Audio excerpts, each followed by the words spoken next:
inspirasi, pernahkah kalian mendengar tentang sebuah rumah tangga yang hancur? Bukan karena perselingkuhan, bukan karena ekonomi, dan bukan pula karena kekerasan, tapi karena sesuatu yang tidak bisa dijelaskan dengan logika. Sesuatu yang tak kasat mata, yang masuk pelan-pelan ke dalam rumah, merusak dari dalam, hingga akhirnya meninggalkan kehancuran yang tak bisa diperbaiki. Cerita ini bukan sekadar kisah horor biasa. Ini adalah kisah nyata yang viral di media sosial, dibagikan oleh seorang ibu muda yang kehilangan segalanya. Bukan karena kesalahan manusia, tapi karena gangguan makhluk gaib yang dikenal dalam kepercayaan banyak orang sebagai jin pemecah rumah tangga. Namanya Jin Dasim. Di video kali ini dari cerita penuh makna inspirasi, kita akan menyelami kisah mengerikan yang terjadi dalam sebuah keluarga kecil di pinggiran kota Bandung. Sebuah keluarga yang tampak harmonis dan penuh cinta, namun perlahan berubah menjadi asing, saling membenci, hingga berujung pada kehancuran total. Semua itu bermula saat mereka pindah ke sebuah rumah baru. Rumah yang dari luar tampak biasa, tapi menyimpan luka lama yang belum tuntas. Judul kisah ini kami beri nama Jin Dasim. Teror gaib yang menghancurkan rumah tangga. Sebuah cerita penuh makna, sekaligus peringatan bahwa tidak semua masalah rumah tangga berasal dari kesalahan pasangan. Kadang, ada sesuatu yang lebih gelap, yang mengintai dari balik dinding rumah, dari balik sunyi, dari balik amarah-amarah kecil yang tak pernah diucapkan. Konon, Jin Dasim dikenal dalam berbagai kitab kuno sebagai entitas yang tugasnya memecah belah hubungan suami istri. Ia masuk melalui celah paling lemah dalam rumah tangga, melalui rasa curiga, kesepian, amarah, dan kelelahan batin. Dan dalam cerita ini, kita akan melihat bagaimana kehadirannya bukan hanya memecah, tapi juga hampir memusnahkan. Apa sebenarnya yang terjadi di dalam rumah itu? Siapa sosok yang disebut-sebut oleh sang anak kecil sebagai Mak Rina? Dan apakah benar jin bisa merasuki pikiran manusia hingga membenci orang yang paling dicintainya? Teman-teman inspirasi, sebelum kita mulai menyelami bagian pertama dari kisah penuh teror ini, jangan lupa untuk memberikan like pada video ini. Tuliskan komentar kalian di bawah jika pernah mengalami hal serupa. Bagikan kepada orang-orang terdekat agar mereka waspada. Dan tentu saja, subscribe channel Cerita Penuh Makna Inspirasi untuk mengikuti kelanjutan kisah ini hingga akhir. Cerita ini akan membawa kalian ke dalam sisi tergelap dari sebuah rumah tangga, tempat di mana cinta diuji bukan hanya oleh manusia, tapi oleh sesuatu yang tak terlihat. Siapkan hati kalian, karena kisah ini bukan sekadar cerita, ini adalah peringatan. Sebelum kehancuran itu datang, rumah tangga mereka adalah gambaran ideal dari impian banyak orang. Andini, perempuan 29 tahun, adalah seorang ibu rumah tangga penuh kasih yang mengabdikan seluruh waktunya untuk keluarga. Sementara Raka, suaminya, adalah seorang karyawan swasta di sebuah perusahaan konstruksi ternama. Mereka tinggal di sebuah rumah kontrakan sederhana di kawasan Cimahi dengan putri sematawayang mereka yang baru berusia 4 tahun. Kirana, hari-hari mereka berjalan nyaris tanpa celah. Raka memang sibuk dan sering pulang malam, tapi ia selalu membawa senyum dan pelukan hangat untuk anak dan istrinya. Andini pun menjalani hari-harinya dengan penuh syukur, mengurus rumah, memasak, menemani Kirana bermain, dan sesekali mengisi waktu luang dengan membaca buku parenting atau menulis jurnal harian. Keluarga kecil itu hidup dalam kehangatan sederhana yang tidak membutuhkan kemewahan untuk bisa merasa cukup. Mereka baru saja pindah ke rumah itu 2 bulan lalu, setelah Raka mendapatkan promosi jabatan dan bonus tahunan. Rumah itu lebih besar dari kontrakan lama mereka, terletak di perumahan lama yang agak sepi, namun masih cukup dekat dari jalan utama. Sebuah rumah 2 lantai dengan cat putih pudar dan halaman kecil di depan. Tidak ada yang aneh dari rumah itu, kecuali kesunyian yang sedikit terlalu pekat saat malam tiba. Tapi Andini menganggapnya wajar. Toh, ini bukan pertama kalinya mereka tinggal di lingkungan yang sepi. Beberapa tetangga sempat memperingatkan bahwa rumah itu sudah lama kosong, lebih dari 5 tahun, dan penghuni sebelumnya pindah tanpa banyak bicara. Tapi Andini tidak terlalu ambil pusing. Mereka telah membersihkan seluruh bagian rumah, melakukan pengecatan ulang, bahkan memanggil tukang untuk membetulkan saluran air yang sempat mampet. Semua tampak baik-baik saja, namun semuanya mulai berubah perlahan. Pada suatu malam, saat Raka pulang lebih larut dari biasanya, Andini menemukan Kirana menangis di sudut ruang tengah. Anak itu terlihat ketakutan, tubuhnya gemetar, dan matanya menatap kosong ke arah tangga. Ketika ditenangkan, Kirana hanya berkata satu kalimat yang membuat dada Andini mengeras. Mak Rina marah. Andini tak mengenal siapa itu Mak Rina. Nama itu bahkan belum pernah disebut Kirana sebelumnya. Ia mengira itu hanya bagian dari imajinasi anak kecil yang suka bermain pura-pura. Tapi sejak malam itu, suasana rumah mulai terasa berbeda. Bukan hanya dingin, tapi seperti ada yang mengawasi. Kadang terdengar langkah kaki di lantai atas, padahal tidak ada siapa-siapa. Kadang lampu kamar menyala sendiri, atau televisi menyala jam 3 pagi dalam kondisi bisu. Awalnya dianggap kebetulan, gangguan listrik, atau efek kelelahan psikologis, tapi gangguan itu tidak berhenti. Justru makin menjadi-jadi. Yang paling mencolok adalah perubahan Raka. Laki-laki itu menjadi jauh. Tatapannya sering kosong, mudah marah karena hal-hal kecil, dan mulai enggan menyentuh Andini. Mereka yang dulu tak pernah melewatkan waktu makan bersama, kini lebih sering makan sendiri-sendiri. Dan ini mencoba bicara, mencoba memahami, tapi setiap percakapan justru berubah menjadi pertengkaran. Ia bahkan mulai merasakan dorongan yang aneh, keinginan untuk pergi dari rumah itu, meski tanpa alasan jelas. Kirana pun makin sering berbicara sendiri, tertawa ke arah ruang kosong, atau berdiri di depan pintu kamar sambil memandangi langit-langit. Sesuatu di rumah itu jelas tidak beres. Tapi saat Andini mulai menyadarinya, semuanya sudah terlanjur masuk terlalu dalam. Malam-malamnya tak lagi sunyi, melainkan penuh ketegangan. Bau anyir yang datang dari kamar belakang. Bisikan yang terdengar saat ia menutup mata. Bayangan hitam yang melintas di cermin. Dan setiap kali Andini ingin membuka mulut untuk menceritakan semua itu kepada Raka, laki-laki itu hanya menatapnya datar dan berkata, "Kamu terlalu banyak halusinasi." Pada titik ini, Andini mulai bertanya-tanya, apakah ini semua hanya stres akibat pindahan dan rutinitas baru? Atau memang ada sesuatu yang tidak terlihat, yang ikut masuk saat mereka membuka pintu rumah itu? Karena sejak Kirana menyebut nama itu, Mak Rina, semua berubah. Dan bukan hanya rumah yang berubah, tapi juga hati dan hubungan mereka sebagai keluarga.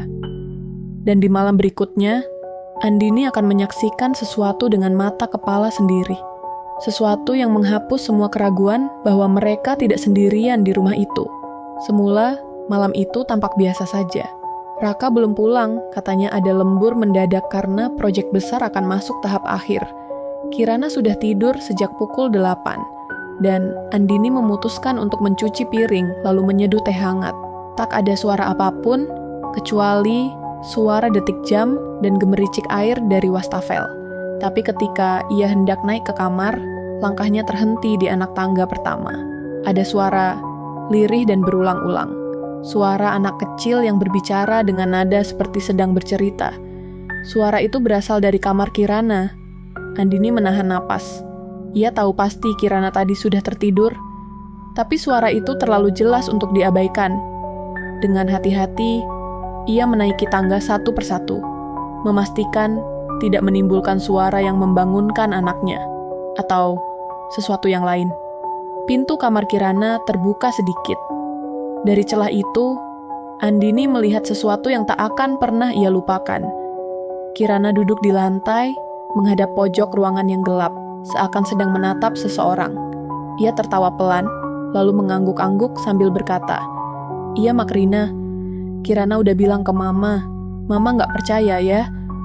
Andini berdiri kaku di ambang pintu. Tenggorokannya tercekat, tapi ia berhasil memanggil nama anaknya dengan suara bergetar.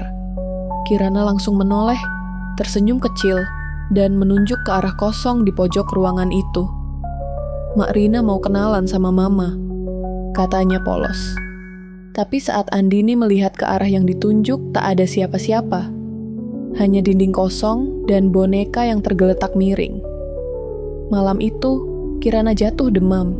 Tubuhnya panas tinggi dan menggigil, tapi ia terus bicara dalam tidurnya, menyebut nama Mak Rina berkali-kali, sementara Andini duduk di tepi ranjang, memegang tangan kecil putrinya. Seluruh tubuhnya diliputi rasa dingin yang menjalar dari dalam, bukan karena suhu ruangan, tapi karena ketakutan yang merayap perlahan. Bahwa yang selama ini ia anggap gangguan kecil, ternyata lebih nyata dari yang ia bayangkan. Beberapa hari setelah itu, perilaku Kirana berubah drastis. Anak yang biasanya ceria dan penuh tawa, kini lebih banyak diam. Ia enggan bermain, sering melamun sambil menatap dinding, dan lebih sering marah ketika ditanya soal Mak Rina. Seolah nama itu menjadi milik pribadi yang tak boleh disentuh siapapun. Suatu sore, saat Andini mencoba membuang boneka yang ada di kamar, Kirana menjerit histeris dan menggigit tangan ibunya. Peristiwa itu membuat Andini terisak, bukan karena sakit, tapi karena melihat bagaimana anaknya yang lembut berubah menjadi sosok kecil yang asing. Dan yang lebih menakutkan, bukan hanya Kirana yang berubah, tapi juga suasana rumah. Dapur yang tadinya menjadi tempat favorit Andini, kini terasa pengap dan membuatnya sesak.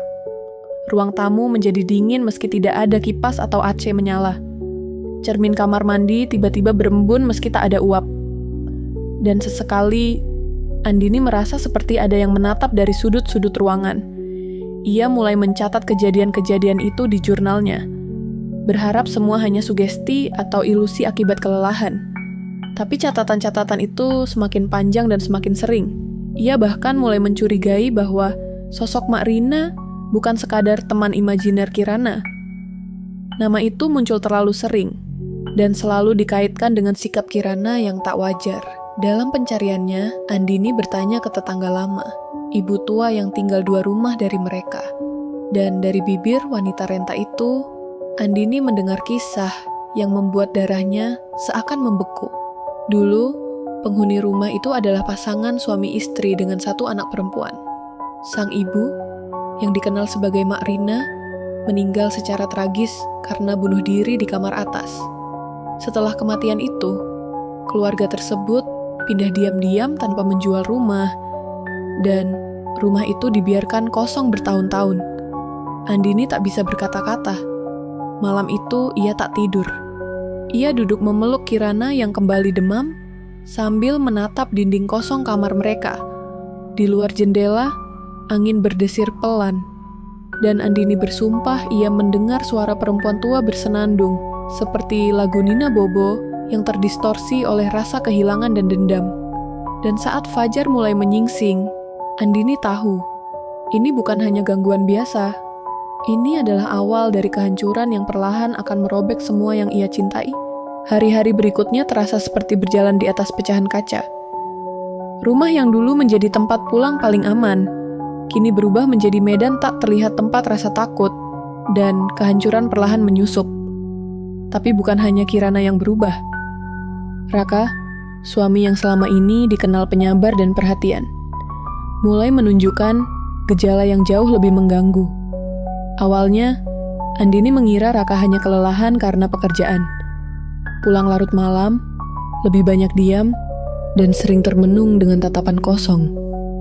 Tapi lama-kelamaan, Raka mulai menunjukkan ledakan emosi yang tak biasa.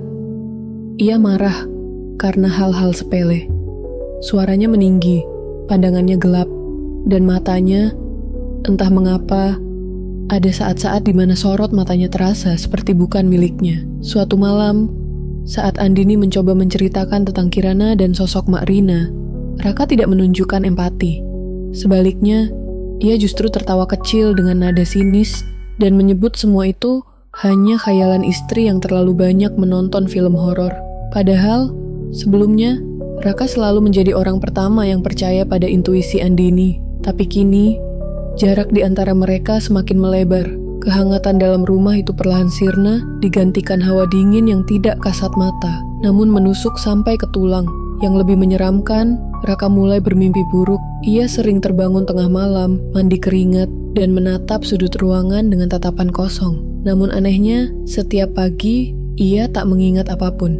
Andini tahu karena ia selalu mencatat jam-jam ketika Raka terbangun dan mencatat gerak-geriknya.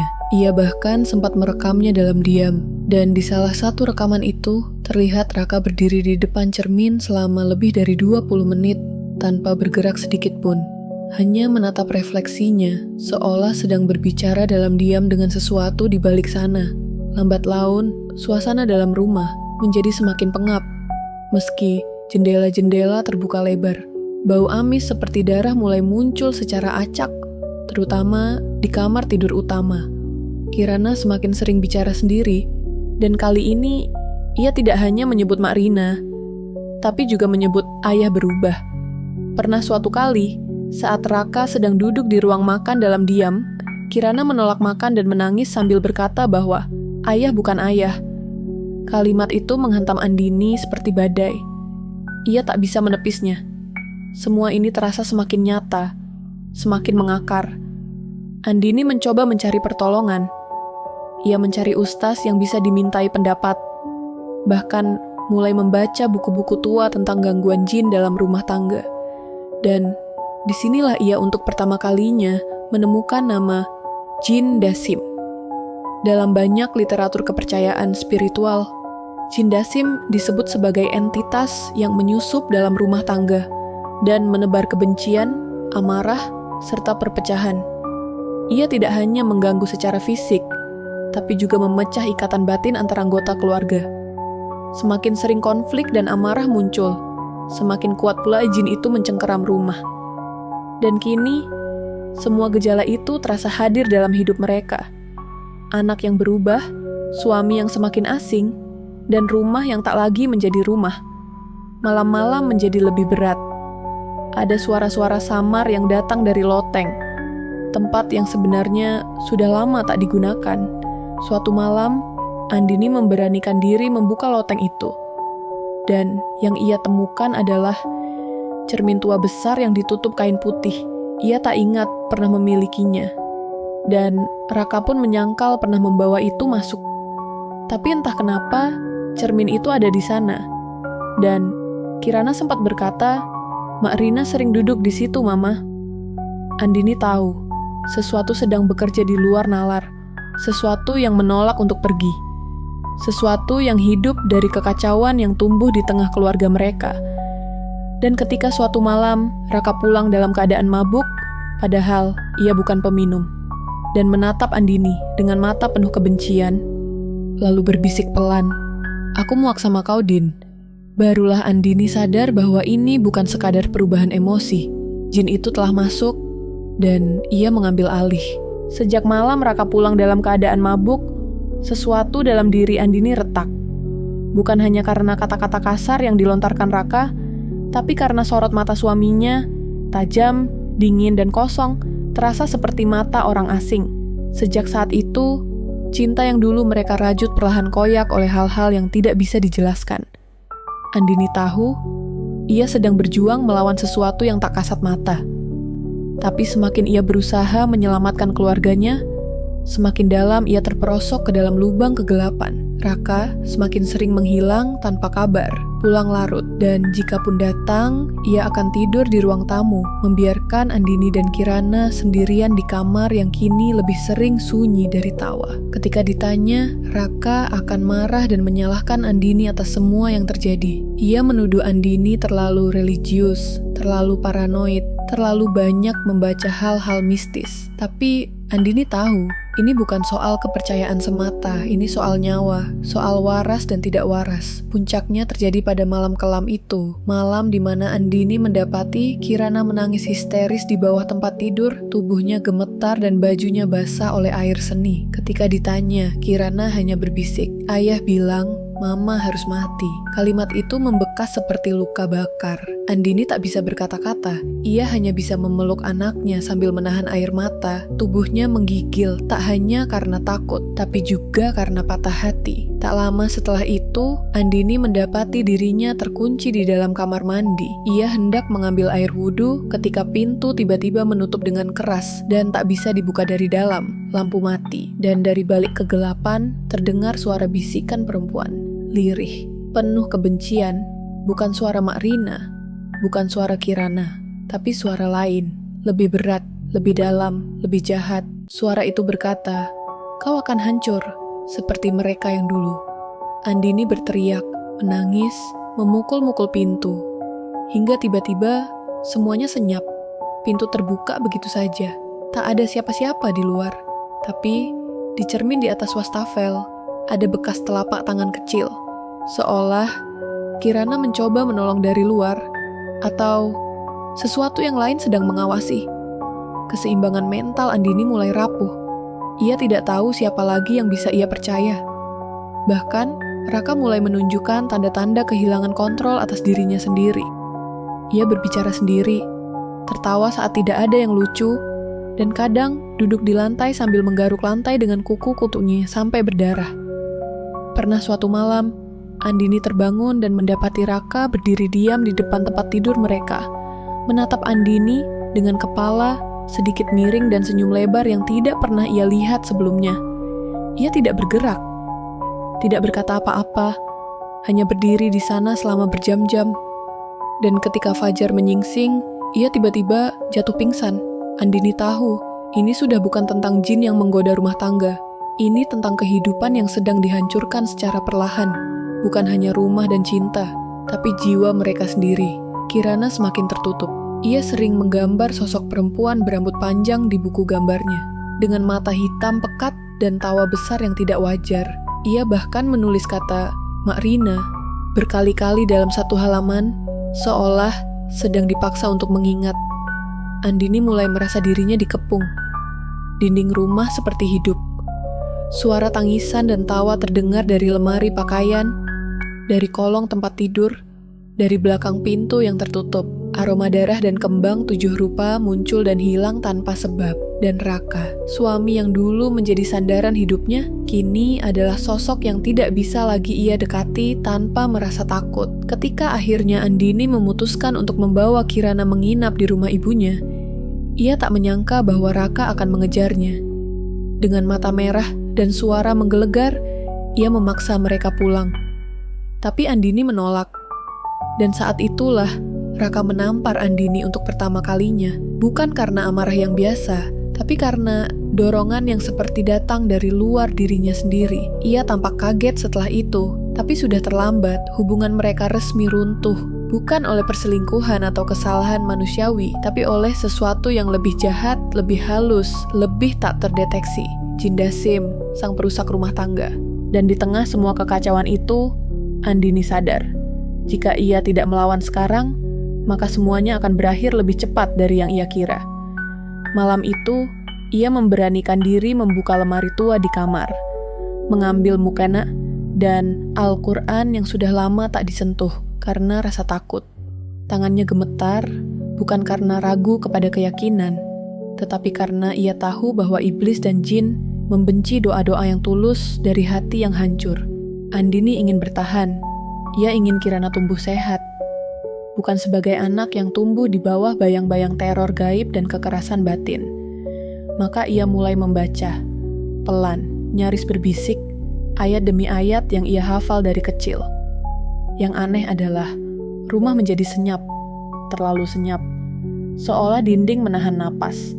Tidak ada bunyi detik jam, tidak ada suara angin, tidak ada suara dari luar jendela. Saat ia mulai membaca ayat kursi, lampu tiba-tiba redup. Bukan mati, tapi berkedip-kedip, seperti bereaksi terhadap apa yang ia ucapkan. Dan tepat saat ia menyelesaikan bacaan, terdengar suara ledakan kecil dari ruang tengah. Bohlam lampu pecah, serpihannya berserakan di lantai. Dan di sana, di ambang pintu kamar, berdiri sosok Raka. Diameter matanya merah, bibirnya bergetar, tapi tidak mengeluarkan suara. Andini memeluk Kirana yang meringkuk di balik punggungnya. Dalam hati, ia berdoa agar ini bukan akhir dari segalanya. Keesokan harinya, Andini memberanikan diri menghubungi Ustaz Gufron, seorang rohaniawan yang pernah menolong sepupu jauhnya saat mengalami gangguan serupa. Ia tidak tahu harus mulai dari mana. Tapi, begitu suara Ustaz itu terdengar dari seberang, tangisnya pecah. Ia ceritakan semuanya. Dari mimpi-mimpi buruk, perubahan sikap Raka, penampakan Mak Rina, hingga suara-suara gaib yang memenuhi rumah mereka. Ustaz Gufron tidak terdengar kaget. Ia hanya berkata, "Kalian sedang diganggu jin dasim, dan ini sudah masuk tahap berat." Rencana pun dibuat. Malam Jumat, Ustaz Gufron akan datang bersama 2 orang pembantu spiritualnya. Tapi dalam 3 hari menunggu itu, situasi justru semakin memburuk. Raka menghilang.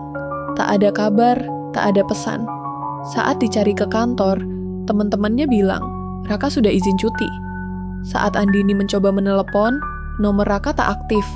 Kirana demam tinggi, menggigil dan terus mengigau menyebut nama Mak Rina. "Jangan masuk, Mak Rina jangan masuk." Seolah ada sosok yang sedang mencoba menembus batas perlindungan rumah mereka yang mulai rapuh. Malam menjelang hari kedatangan Ustaz, gangguan mencapai puncaknya. Andini mendengar suara tangisan perempuan dari arah dapur, dan kali ini bukan hanya suara. Ia melihat sosoknya, rambut panjang berantakan, baju lusuh seperti dari zaman dulu, dan mata putih kosong yang menatap langsung ke arahnya. Mak Rina muncul dengan wujud penuh. Ia tidak bergerak, hanya menatap, seolah mengamati apa yang akan Andini lakukan. Kirana menjerit dari kamar, dan saat Andini berlari kembali, ia melihat anaknya tengah menggaruk dinding dengan kuku sendiri hingga berdarah. Andini menggendong Kirana, menyelimuti tubuh kecil itu, dan mulai membaca semua doa yang ia tahu. Kali ini tanpa jeda, tanpa ragu. Ia tak peduli apakah suara gaib itu menggeram, apakah benda-benda di rumah mulai bergerak sendiri, atau apakah bayangan di dinding menari-nari tanpa bentuk. Ia harus bertahan. Ia harus kuat sampai bantuan datang. Dan akhirnya, suara bel rumah berbunyi. Tepat pukul 9 malam, diiringi suara azan Isya yang berkumandang dari masjid kecil tak jauh dari sana. Ustaz Gufron datang, membawa 2 lelaki berjubah putih. Wajah mereka serius dan penuh kewaspadaan. Saat pintu dibuka, angin dingin seperti menerjang masuk dari dalam, bukan dari luar. Salah satu pendamping Ustaz langsung menutup pintu dengan membaca doa keras-keras. Rumah itu bukan rumah biasa lagi. Ia telah menjadi tempat persinggahan jin dasim, dan malam itu akan menjadi malam penentuan. Tapi di balik kelegaan karena bantuan telah tiba, Andini belum tahu. Jin dasim tidak menyerah tanpa perlawanan, dan malam itu akan ada nyawa yang hampir diambil. Begitu Ustaz Gufron dan kedua pendampingnya memasuki rumah, suasana langsung berubah. Udara yang tadinya dingin berubah panas menyengat, seperti ada bara tersembunyi di dalam tembok. Salah satu pendamping mengeluh perih di mata, sementara yang lain langsung mengibaskan tangan seolah mengusir sesuatu yang tak kasat mata. Mereka tidak berbasa-basi. Tas kecil berisi kitab suci, air ruqyah, dan kemenyan langsung dibuka. Mereka tahu, makhluk dalam rumah ini bukan sekadar jin pengganggu. Ini jin yang bercokol, menjadikan rumah ini sarang. Dan lebih dari itu, ada perjanjian lama yang belum diselesaikan. Andini hanya bisa duduk memeluk Kirana di pojok ruangan, mengamati dengan perasaan campur aduk, takut, lega, cemas, dan sedih. Raka belum juga pulang. Ponselnya masih tidak bisa dihubungi. Dan entah kenapa, naluri Andini mengatakan bahwa suaminya itu sedang berada dalam kekuasaan makhluk yang sama. Ritual dimulai dengan pembacaan ayat-ayat pelindung. Ustaz Gufron mengarahkan bacaan ke tiap sudut rumah, dimulai dari ruang tamu, lalu berputar ke kamar, dapur, dan terakhir ke loteng yang lama tak dibuka. Saat bacaan memasuki bagian tertentu, terdengar suara retakan dari atas, seperti ada benda berat yang jatuh di lantai atas. Salah satu pendamping naik perlahan ke loteng. Ia hanya sempat membuka pintu sebelum tubuhnya terpental ke belakang, jatuh dari tangga, dan tak sadarkan diri. Darah keluar dari pelipisnya, bau busuk menyengat menguar dari celah pintu loteng yang terbuka, dan dari balik gelapnya terdengar suara tawa lirih. Seorang perempuan tua menertawakan usaha manusia yang mencoba melawannya. Ritual terpaksa dihentikan. Ustaz Gufron memeriksa rekannya, yang untungnya hanya pingsan dan tak mengalami cedera serius. Tapi luka tak kasat mata lebih dalam dari yang terlihat. Jin dasim sudah menempel kuat. Ini bukan gangguan biasa. Ini semacam pengikat. pengaruh energi negatif yang ditumbuhkan dari dalam rumah, dari pertengkaran, dendam, dan kekerasan. Jin itu tumbuh subur dari luka batin, dan selama itu tidak disembuhkan, ia akan terus punya celah. Andini menangis. Ia merasa gagal. Ia kira dengan mendatangkan pertolongan, semuanya akan selesai. Tapi malam itu justru menunjukkan bahwa melawan kekuatan seperti ini bukan sekadar soal doa dan ruqyah. Ada harga batin yang harus dibayar. Ustaz Gufron akhirnya memutuskan untuk mundur sementara. Mereka harus mempersiapkan diri lebih matang. Ia berjanji akan kembali dengan kekuatan spiritual yang lebih besar, bahkan mungkin membawa seorang kiai sepuh yang biasa menangani jin bersemayam. Tapi sebelum pergi, Ustaz sempat berkata pada Andini, Jin Dasim ini tidak sembarangan. Ia terikat oleh seseorang, mungkin penghuni lama, atau malah seseorang yang masih hidup dan penuh kebencian. Malam kembali larut. Rumah terasa lebih berat dari sebelumnya. Setelah rombongan Ustaz pergi, suara-suara kembali bermunculan. Kali ini bukan hanya tangisan atau tawa, tapi suara ayunan tali di langit-langit dan bau tanah basah yang menyeruak dari balik ubin. Kirana kembali demam, dan Andini duduk di samping anaknya, menggenggam tangan kecil itu sambil terus berdoa. Ia tak punya siapa-siapa lagi. Hingga pada pukul 2 dini hari, pintu rumah diketuk keras dari luar. Andini terbangun dari ketiduran singkatnya. Jantung berdegup tak karuan. Ia mengintip dari jendela, dan matanya membelalak. Raka berdiri di luar. Tapi ada yang aneh. Ia basah kuyup, meski malam itu tak ada hujan. Wajahnya pucat, matanya kosong, dan ia terus mengetuk dengan irama yang aneh. Pelan, cepat, lalu berhenti. Andini tak tahu harus membuka pintu atau tidak. Tapi satu hal yang pasti, suaminya telah berubah. Dan mungkin yang berdiri di luar itu bukan sepenuhnya Raka lagi. Ia berdiri mematung di balik tirai, memandangi sosok suaminya yang terus mengetuk dengan irama aneh. Raka terlihat seperti mayat hidup, kulitnya pucat kebiruan, bibirnya membiru, dan napasnya nyaris tak tampak.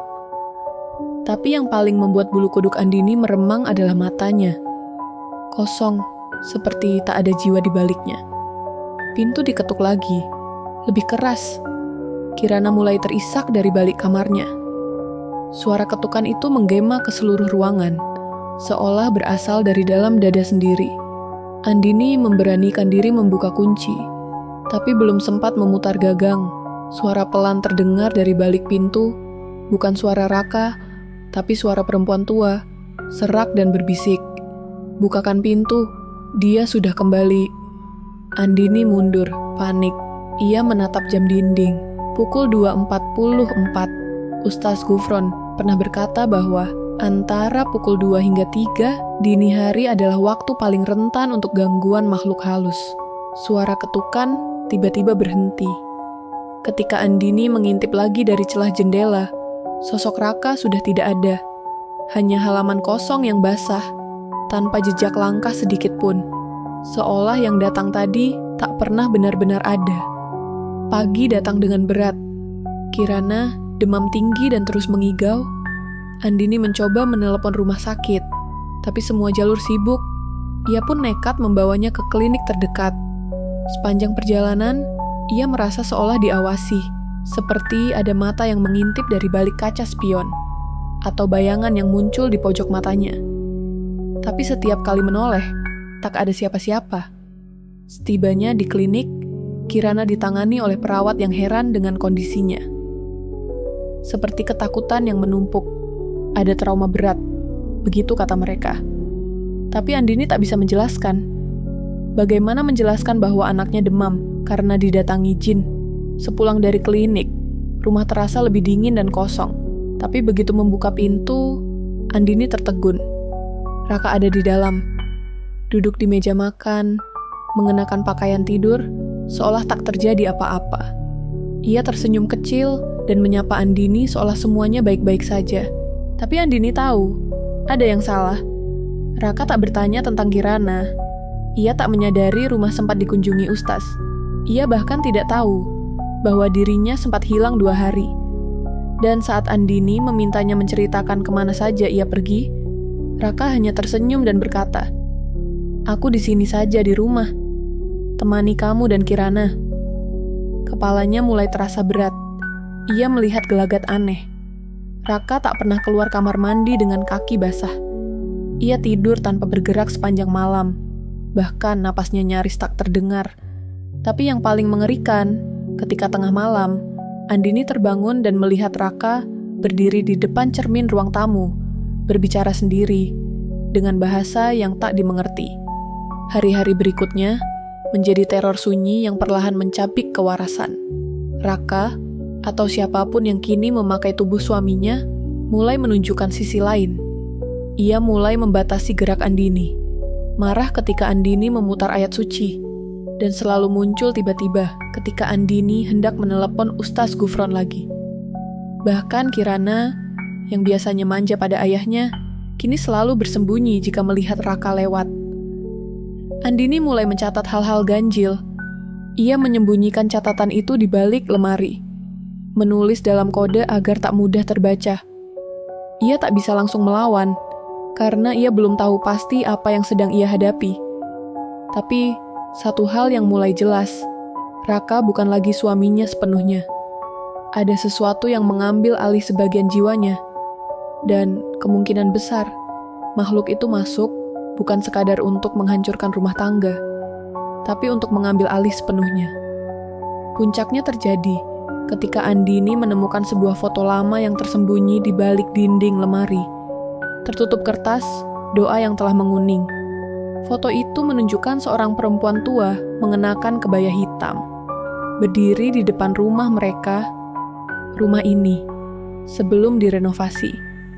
Di balik foto itu tertulis nama, Nyai Dasim, pemilik rumah pertama.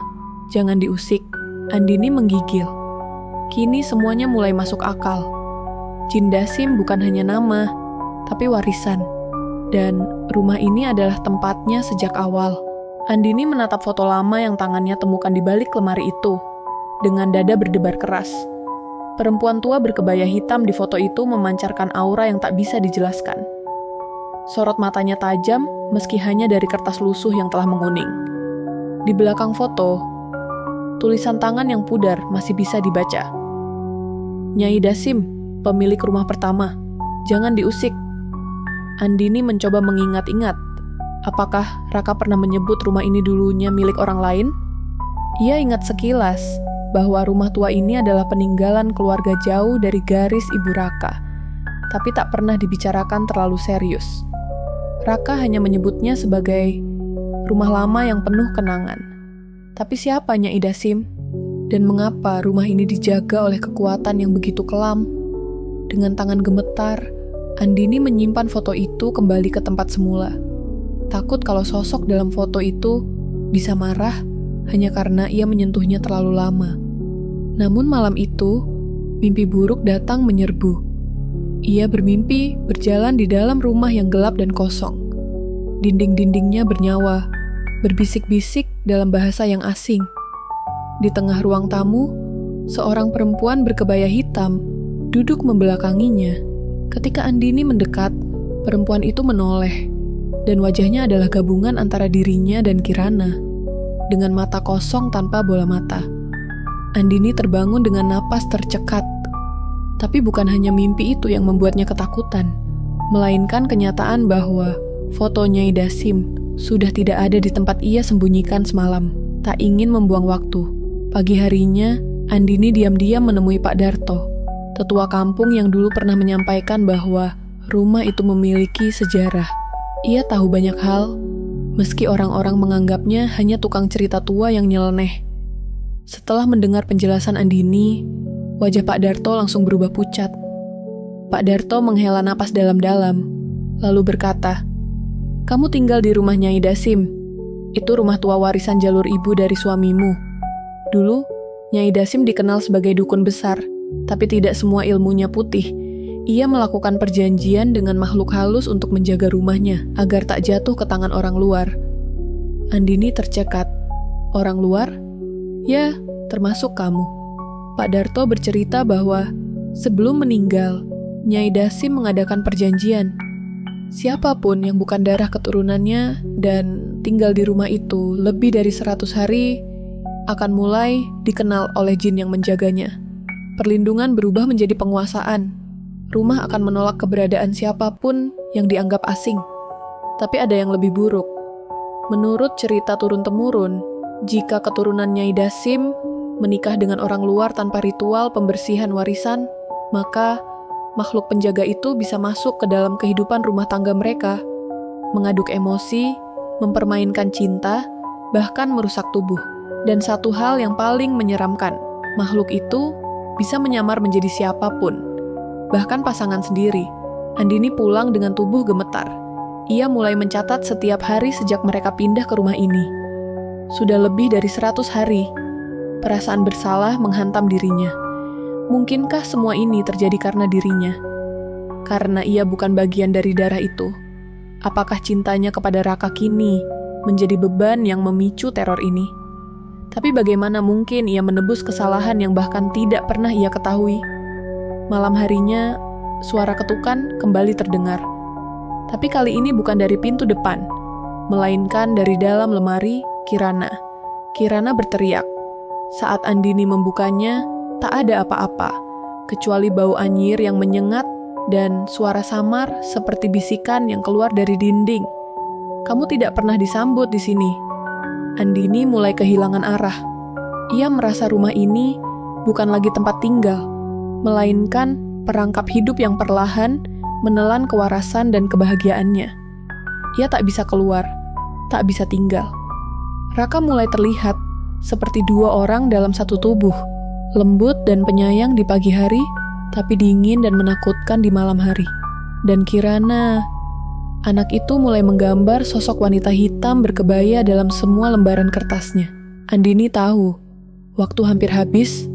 Jika ia tidak segera menemukan cara memutus perjanjian lama itu, maka bukan hanya rumah tangganya yang hancur, tapi juga jiwa mereka bertiga. Tekanan dan ketakutan semakin mencekam. Andini merasa sudah sampai pada batas terakhir kesabarannya. Ia sadar ada satu jalan yang harus ditempuh meskipun penuh risiko dan ketidakpastian. Menghadapi Nyai Dasim, makhluk yang selama ini menjadi bayang-bayang gelap di balik dinding rumah tua itu. Malam itu, dengan hanya dibekali secercah harapan dan doa yang terselip dalam hati, Andini mengajak Raka dan Kirana untuk mengikuti sebuah ritual kuno yang dulu pernah diceritakan oleh Pak Darto. Ritual yang katanya bisa membuka tabir dan mengikat kembali perjanjian lama yang selama ini terabaikan. Meski Raka masih ragu dan Kirana ketakutan, mereka tahu bahwa ini adalah pilihan terakhir untuk menyelamatkan keluarga kecil mereka. Suasana di dalam rumah berubah drastis saat malam tiba. Angin dingin menyelinap melalui celah-celah jendela yang sudah tua, membawa bau tanah basah dan dupa yang mulai terbakar. Andini menyiapkan segala sesuatunya dengan hati-hati. Dupa, kemenyan, segenggam garam, dan kitab kuno yang diturunkan secara turun-temurun dari leluhur Raka. Semua alat itu bukan hanya benda mati, tapi senjata spiritual melawan kekuatan yang sudah lama menghantui rumah tersebut.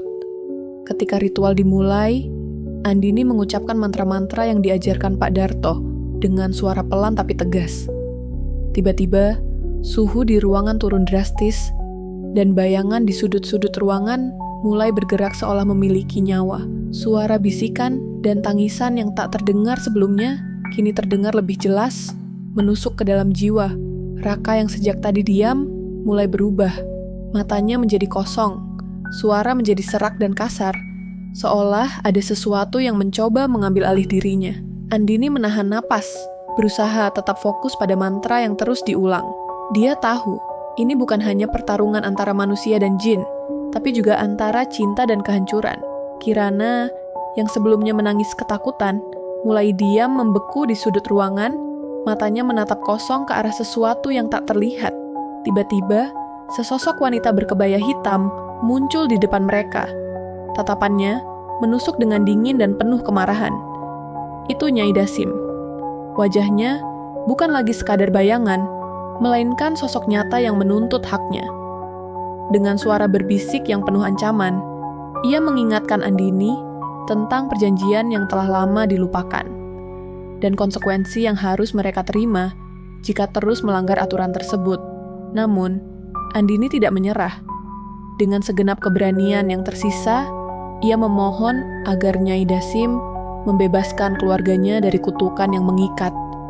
Ia berjanji akan menghormati warisan itu dengan cara yang benar, tanpa mengorbankan kebahagiaan mereka. Perjuangan batin yang luar biasa terjadi dalam detik-detik itu. Antara penolakan dan penerimaan, antara kemarahan dan pengampunan.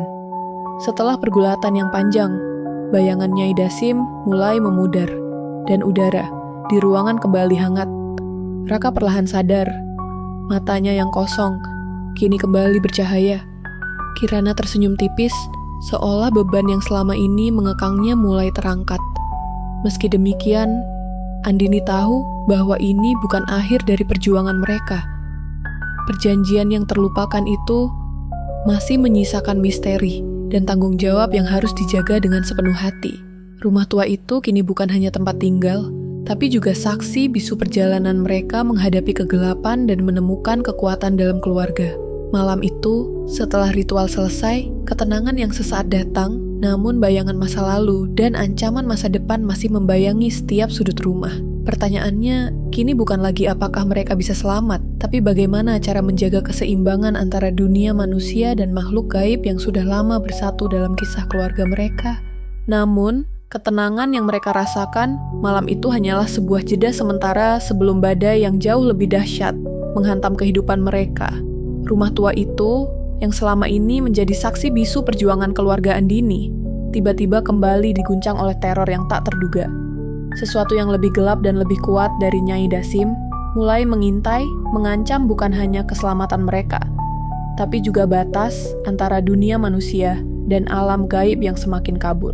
Beberapa hari setelah ritual, Andini merasakan perubahan aneh di dalam dirinya.